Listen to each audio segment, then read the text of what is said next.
Hello everyone. Need to find your Bank of America account number and routing number. So obviously, if you have a check, then you can simply just get the account number, check number, and even routing number there. It is printed on the check. So if you don't have the check and want to like find that account number from your app, then here's what you need to do. So first, you open the app and then all you have to do is come to this dashboard here, then click this view button, and then this will take you to this page here.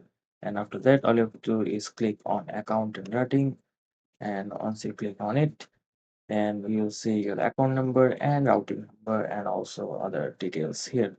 And that's how simply you can find your routing number and account number on Bank of America app.